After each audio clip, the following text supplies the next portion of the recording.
Hello, all you people out there in internet land. My name is Britt Kolick. I use they, she pronouns. I'm a professional stage manager, and today marks 6 months in New York City.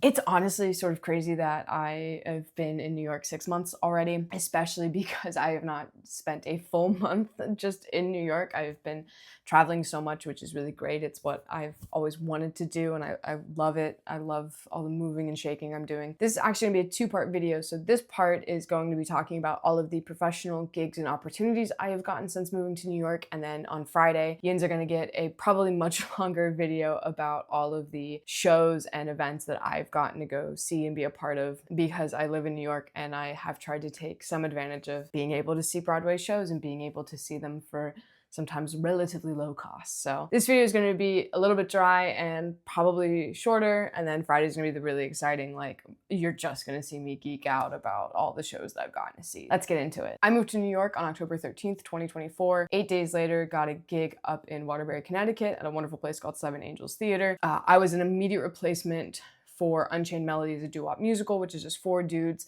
It's basically like a doo-wop style concert with like a little bit of dialogue to talk about like fun facts about the show. How Seven Angels runs is there's 3 weeks of rehearsal, like 2 of rehearsal. 1 week is tech and the first 2 previews and 2 shows, and then the next 3 weeks are all 4 show weekends. So 16 total shows, like 3 weeks of rehearsal time. So I'd missed the first week of rehearsal. I came in for the second week, came in for tech, and then the show run.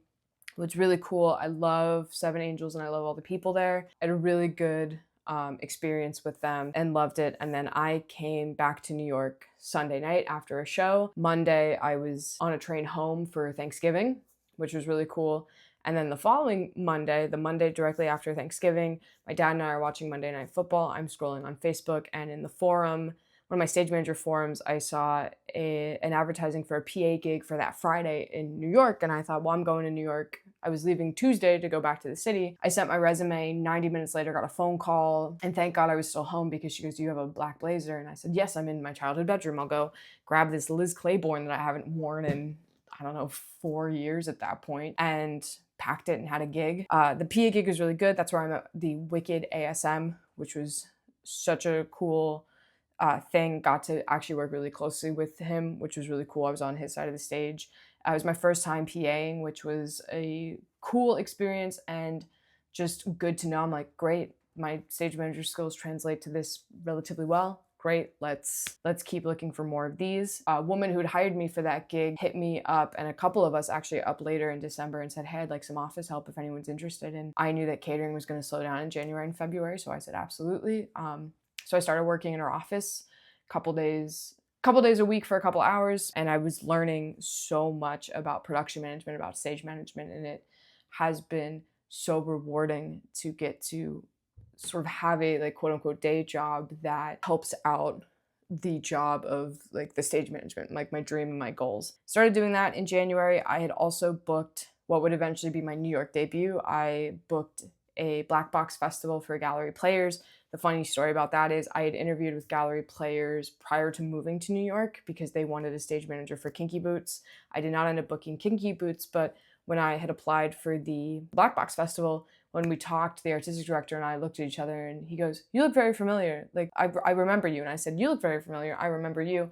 We had a really great rapport, and that was 15 straight days, which was cool and also sort of exhausting. It's like the first time I've ever, I think, I've worked 15 straight days before, but it's always been broken up between maybe one day is just waiting tables, one day is just theater, one day it's both. To do 15 straight days in the theater was incredible and awesome, and also kind of exhausting. The Black Box Festival was really interesting because I teched 4 one-act plays for 1 week, and I think had like 4 performances. And then Sunday we had the matinee performance. Everyone left. I stuck around. We teched the 2 new 1-acts, had tech for them the rest of the week, and then did the 4 performances with them. I met a lot of really cool people doing that Black Box Festival, and it's really cool to see them because we're all like friends on Instagram now. So everyone is, you know, we're always like hyping each other up, and it's really cool to see what everyone is doing. While I was doing the Black Box Festival, I secured a shadow at Wicked, with the ASM that I had worked with on the PA gig. I talk a lot more about Wicked in the review of all the shows that I got to see since being in New York, but to get to shadow at Wicked was an incredible opportunity that, as much as I wanted to tell like my 17-year-old self who was like gonna be freaking out, but like my 22-year-old self who was really, really bent on not doing theater again, I'd love to tell them like, hey, not only do we do theater again, but like we walked on the Gershwin stage. And very on it, professional, such a cool thing to see and experience. And I had actually met the PSM on Wicked over Zoom. I was interviewed by the PSM for a position that I ended up not getting, but it was a great connection and a great experience and a great vibe. And to just feel the energy in that space and the environment that Wicked has, I thought this is the kind of place I want to not just be, but I want to help create environments like this where there is this lightness and this joy and still a professionalism and like we're on it, but there was just this lightness and this love that I was so impressed by. During this time as well, I booked The Wedding Binder back in Waterbury, back at Seven Angels. Brand new play. I'd never worked on a brand new work before. It was a world premiere. It was my first world premiere, which was really exciting. 5-person play. Love, when you have a small cast, sometimes it's hit or miss.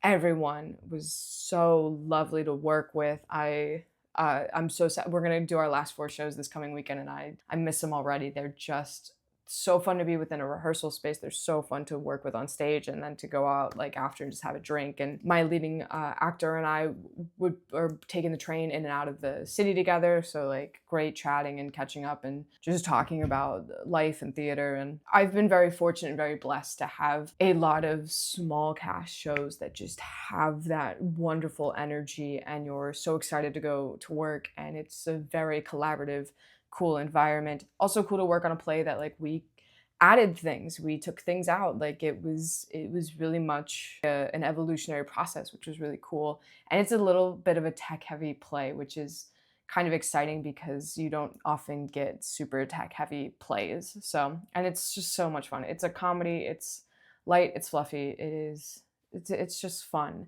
I always thought the first like world premiere and like the first original work I'd work on would be something really like dark and heavy and like really meaningful, and to work on a comedy and to realize just the importance of comedy as well, especially in times like this, and the importance of having that escapism has just been really eye-opening. So, and I am actually sticking around Seven Angels, and I'm gonna go right into Sister Act. Actually, when I got picked up from the train station, I was asked, and actually when I got picked up from the train station to do Wedding Binder, I was asked, you know, what are you doing after this? And I always want to reply, well, what do you want me to be doing after this? Because a lot of times people ask because they want to keep me on, and it's very fortunate Seven Angels wanted to keep me on to do Sister Act. I am literally closing the Wedding Binder, going right into rehearsals for Sister Act. Currently, right now, I am getting ready to do my last 4 shows for the Wedding Binder, and I am in pre-production for Sister Act and sending a lot of emails and going through a lot of things, and just awesome and incredible. And I love just having work to do. It's so rewarding to see myself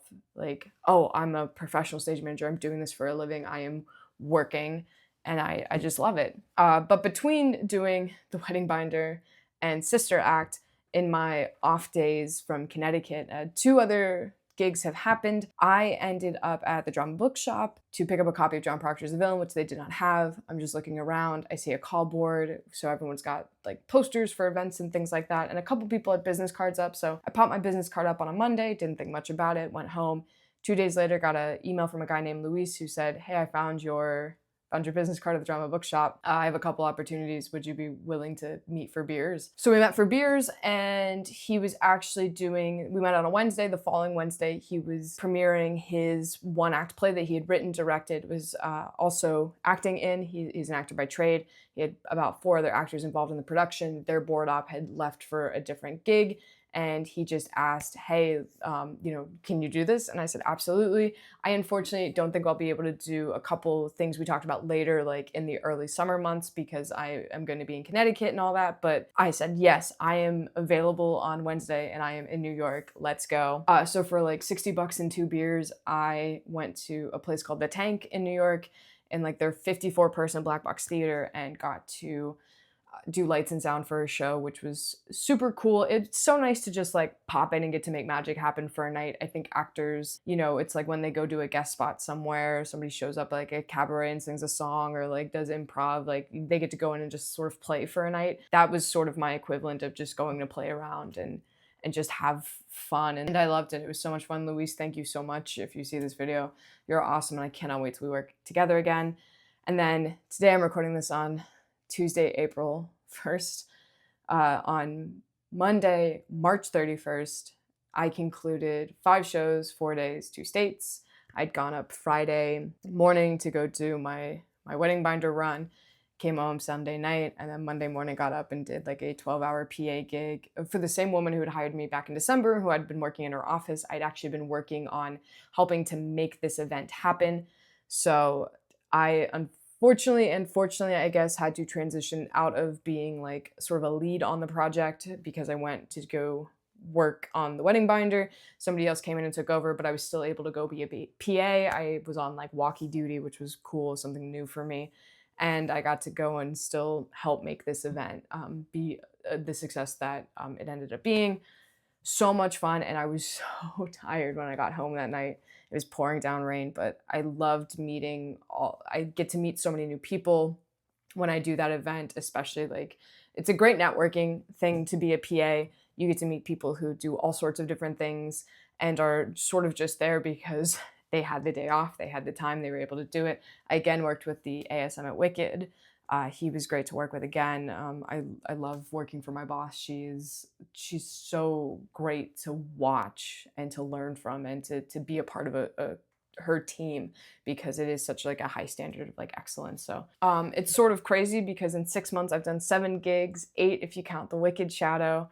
I was told when I was moving to New York, hey, you're gonna find work really quickly. Like everyone needs stage managers, and I was a little bit nervous. I was a little bit hesitant. I just feel forever grateful for the opportunities that I've been given and the opportunities that I continue to be given and I continue to seek out. And I've got a couple interviews coming up. So, and as always, like I did last year, I applied for a bunch of fellowships and internships. So fingers crossed, you know, we're heading into the time where we'll be hearing about that sort of stuff really soon. And it's put so much at ease of the move. I was really nervous about the move. I was really nervous about leaving what was a very successful and good career in Pittsburgh and coming and starting from scratch, especially in like the biggest pond in the world that you could come and try to do theater in. So, and I'm so grateful for the people that I've met and the people I continue to meet. And I am booked and blessed and do not take a single day like that for granted. Even like yesterday, I was so tired when I was coming home and I thought I would rather be tired because I am continuing to work in theater than be tired because I have had to do like a bunch of catering shifts in a row or waiting tables. Like I remember being tired from waiting tables, and it is a different kind of tired than from stage managing. And I would rather be tired from stage managing than anything else. I'm so grateful every day that what I do gets to, you know, pay my bills and continue to afford me a life to keep chasing the dream. And my heart is just so full of gratitude, and I'm so happy. I woke up the other morning smiling and like singing a chapel run as I was doing the dishes because I just realized like this is the life I've always dreamed of living, and it's the life that I want right now, and I'm just so happy and grateful. So yeah, that's sort of the 6-month recap. I cannot wait to see what the next 6 months brings professionally, but just grateful to be here and be taking it one day at a time. Stay tuned for Friday, where we're going to have a whole lot of fun talking about or just watching me geek out about all of the shows that I've gotten to see since moving to New York. Thank yins for watching and sticking around.